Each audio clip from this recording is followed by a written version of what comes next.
how do you explain when things don't go as we assume? Or better, how do you explain when others are able to achieve things that seem to defy all of the assumptions? For example, why is Apple so innovative? Year after year after year after year, they're more innovative than all their competition. And yet, they're just a computer company. They're just like everyone else. They have the same access to the same talent, the same agencies, the same consultants, the same media. Then why is it that they seem to have something different? Why is it that Martin Luther King led the civil rights movement? He wasn't the only man who suffered in a pre-civil rights America, and he certainly wasn't the only great orator of the day. Why him? And why is it that the Wright brothers were able to figure out controlled powered manned flight when there were certainly other teams who were better qualified, better funded, and they didn't achieve powered manned flight, and the Wright brothers beat them to it? There's something else at play here.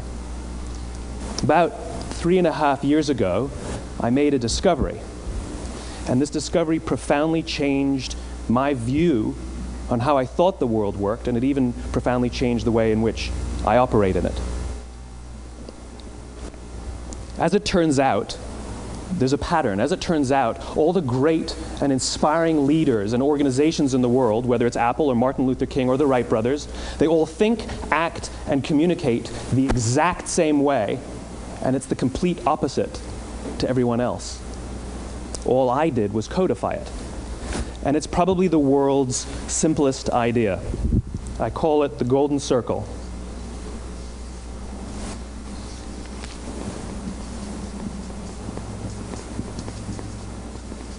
Why, how, what? This little idea explains why some organizations and some leaders are able to inspire where others aren't. Let me define the terms really quickly. Every single person, every single organization on the planet knows what they do, 100%. Some know how they do it, whether you call it your differentiating value proposition or your proprietary process or your USP. But very, very few people or organizations know why they do what they do. And by why, I don't mean to make a profit. That's a result. It's always a result. By why, I mean what's your purpose? What's your cause? What's your belief? Why does your organization exist? Why do you get out of bed in the morning? And why should anyone care? Well, as a result, the way we think, the way we act, the way we communicate is from the outside in. It's obvious. We go from the clearest thing to the fuzziest thing. But the inspired leaders and the inspired organizations, regardless of their size, regardless of their industry, all think, act, and communicate from the inside out. Let me give you an example. I use Apple because they're easy to understand and everybody gets it. If Apple were like everyone else, a marketing message from them might sound like this. We make great computers. They're beautifully designed, simple to use, and user-friendly. Want to buy one? Meh. And that's how most of us communicate. That's how most marketing is done, that's how most sales is done, and that's how most of us communicate interpersonally. We say what we do, we say how we're different or how we better, and we expect some sort of behavior, a purchase, a vote, something like that. Here's our new law firm.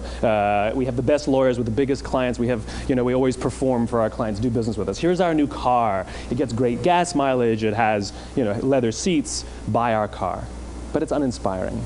Here's how Apple actually communicates. Everything we do, we believe in challenging the status quo. We believe in thinking differently. The way we challenge the status quo is by making our products beautifully designed, simple to use, and user-friendly. We just happen to make great computers. Want to buy one? Totally different, right? You're ready to buy a computer from me. All I did was reverse the order of the information. What it proves to us is that people don't buy what you do, people buy why you do it. People don't buy what you do, they buy why you do it.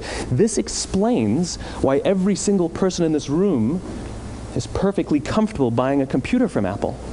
But we're also perfectly comfortable buying an MP3 player from Apple, or a phone from Apple, or a DVR from Apple.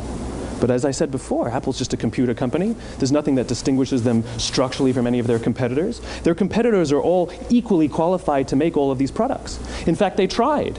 A few years ago, Gateway came out with flat-screen TVs. They're eminently qualified to make flat-screen TVs. They've been making flat-screen monitors for years. Nobody bought one.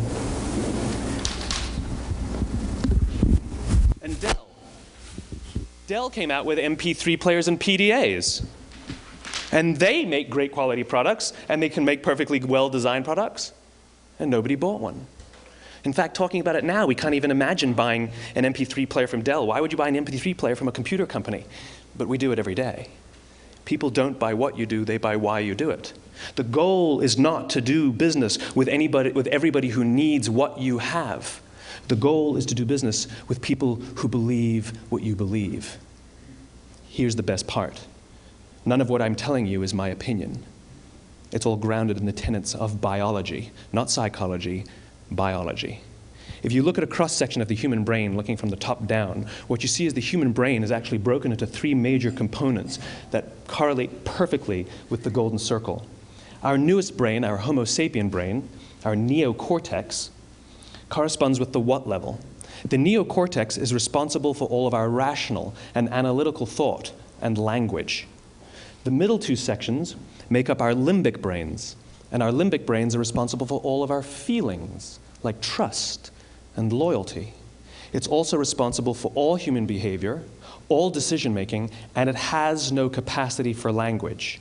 In other words, when we communicate from the outside in, yes, people can understand vast amounts of complicated information like features and benefits and facts and figures.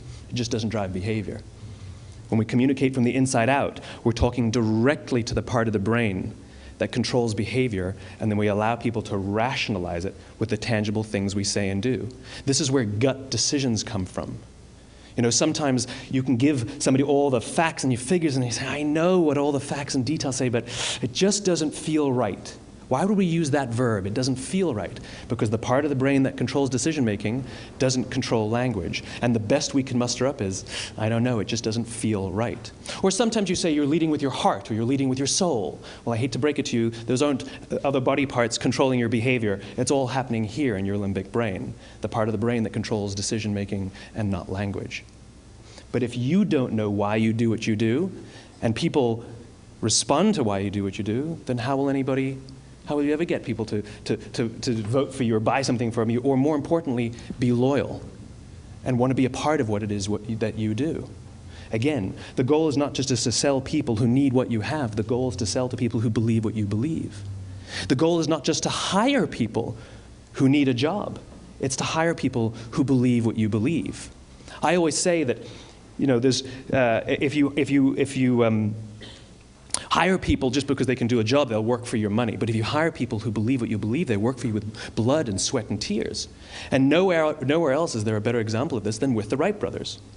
Most people don't know about Samuel Pierpont Langley. And back in the early 20th century, the pursuit of powered man flight was like the dot-com of the day. Everybody was trying it. And Samuel Pierpont Langley had what we assume to be the recipe for success. I mean, even now, you ask people, why did your product or why did your company fail? And people always give you the same permutation of the same 3 things. Undercapitalized, the wrong people, bad market conditions. It's always the same 3 things. So let's explore that. Samuel Pierpont Langley was given $50,000 by the War Department to figure out this flying machine. Money was no problem. He held a seat at Harvard and worked at the Smithsonian and was extremely well connected. He knew all the big minds of the day. He hired the best minds money could find, and the market conditions were fantastic. The New York Times followed him around everywhere, and everyone was rooting for Langley. And how come we've never heard of Samuel Pierpont Langley? A few hundred miles away in Dayton, Ohio, Orville and Wilbur Wright. They had none of what we consider to be the recipe for success. They had no money. They paid for their dream with the proceeds from their bicycle shop. Not a single person on the Wright brothers' team had a college education, not even Orville or Wilbur. And the New York Times followed them around nowhere. The difference was Orville and Wilbur were driven by a cause, by a purpose, by a belief. They believed that if they could figure out this flying machine, it'll change the course of the world. Samuel Pierpont Langley was different. He wanted to be rich, and he wanted to be famous. He was in pursuit of the result. He was in pursuit of the riches. And lo and behold, look what happened. The people who believed in the Wright brothers' dream worked with them with blood and sweat and tears. The others just worked for the paycheck. And they tell stories of how every time the Wright brothers went out, they would have to take 5 sets of parts because that's how many times they would crash before they came in for supper. And eventually, on December 17th, 1903, the Wright brothers took flight. And no one was there to even experience it. We found out about it a few days later. And further proof that Langley was motivated by the wrong thing, the day the Wright brothers took flight, he quit. He could have said, "That's an amazing discovery, guys. Now we'll improve upon your technology." But he didn't. He wasn't first. He didn't get rich. He didn't get famous. So he quit. People don't buy what you do, they buy why you do it. And if you talk about what you believe, you will attract those who believe what you believe. Well, why is it important to attract those who believe what you believe? Something called the law of diffusion of innovation. And if you don't know the law, you definitely know the terminology. The first 2.5% of our population are our innovators. The next 13.5% of our population are our early adopters. The next 34% are your early majority, your late majority, and your laggards. The only reason these people buy touch-tone phones is because you can't buy rotary phones anymore. We all sit at various places at various times on the scale, but what the law of diffusion of innovation tells us is that if you want mass market success or mass market acceptance of an idea, you cannot have it until you achieve this tipping point between 15 and 18% market penetration, and then the system tips. And I love asking businesses, what's your conversion on new business? And they love to tell you, oh, it's about 10%, proudly. Well, you can trip over 10% of the customers. We all have about 10% who just get it. That's how we describe them, right? That's like that gut feeling, oh, they just get it. The problem is, how do you find the ones that just get it before you're doing business with them versus the ones who don't get it?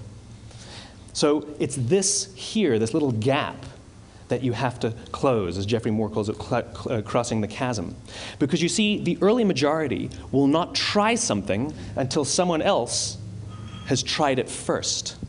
And these guys, the innovators and the early adopters, they're comfortable making those gut decisions. They're more comfortable making those intuitive decisions that are driven by what they believe about the world and not just what product is available.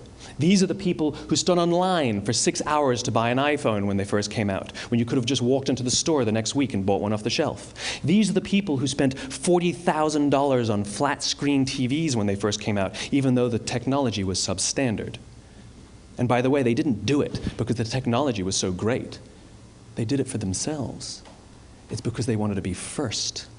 People don't buy what you do, they buy why you do it. And what you do simply proves what you believe. In fact, people will do the things that prove what they believe. The reason that person bought the iPhone in the first 6 hours, or stood in line for 6 hours, was because of what they believed about the world and how they wanted everybody to see them. They were first. People don't buy what you do, they buy why you do it. So let me give you a famous example, a famous failure and a famous success of the law of diffusion of innovation. First, the famous failure. It's a commercial example. As we said before a second ago, the recipe for success is money and the right people and the right marketing conditions, right? You should have success then. Look at TiVo. From the time TiVo came out about 8 or 9 years ago to this current day, they are the single highest quality product on the market. Hands down, there is no dispute. They were extremely well funded. Market conditions were fantastic. I mean, we use TiVo as a verb. I TiVo stuff on my piece of junk Time Warner DVR all the time. But TiVo is a commercial failure. They've never made money. And when they went IPO, their stock was at about $30 or $40 and then plummeted, and it's never traded above 10. In fact, I don't think it's even traded above 6, except for a couple of little spikes. Because you see, when TiVo launched their product, they told us all what they had. They said, we have a product that pauses live TV, skips commercials, rewinds live TV, and memorizes your viewing habits without you even asking. And the cynical majority said, we don't believe you, we don't need it, we don't like it, you're scaring us. What if they had said, if you're the kind of person who likes to have total control over every aspect of your life, boy, do we have a product for you. It pauses live TV, skips commercials, memorizes your viewing habits, etc., etc. People don't buy what you do, they buy why you do it, and what you do simply serves as the proof of what you believe. Now let me give you a successful example of the law of diffusion of innovation. In the summer of 1963, 250,000 people showed up on the Mall in Washington to hear Dr. King speak. They sent out no invitations, and there was no website to check the date. How do you do that? Well, Dr. King wasn't the only man in America who was a great orator. He wasn't the only man in America who suffered in a pre-civil rights America. In fact, some of his ideas were bad. But he had a gift. He didn't go around telling people what needed to change in America. He went around and told people what he believed. I believe, I believe, I believe, he told people. And people who believed what he believed took his cause and they made it their own, and they told people. And some of those people created structures to get the word out to even more people. And lo and behold, 250,000 people showed up on the right day, on the right time to hear him speak. How many of them showed up for him? 0. They showed up for themselves. It's what they believed about America that got them to travel on a bus for 8 hours to stand in the sun in Washington in the middle of August. It's what they believed, and it wasn't about black versus white. 25% of the audience was white. Dr. King believed that there are 2 types of laws in this world, those that are made by a higher authority and those that are made by man. And not until all the laws that are made by man are consistent with the laws that are made by the higher authority will we live in a just world. It just so happens that the civil rights movement was the perfect thing to help him bring his cause to life. We followed him not for him, but for ourselves. And by the way, he gave the I have a dream speech, not the I have a plan speech. Listen to politicians now with their comprehensive 12-point plans. They're not inspiring anybody. Because there are leaders and there are those who lead. Leaders hold a position of power or authority, but those who lead inspire us. Whether they're individuals or organizations, we follow those who lead not because we have to, but because we want to. We follow those who lead not for them, but for ourselves. And it's those who start with why that have the ability to inspire those around them or find others who inspire them. Thank you very much.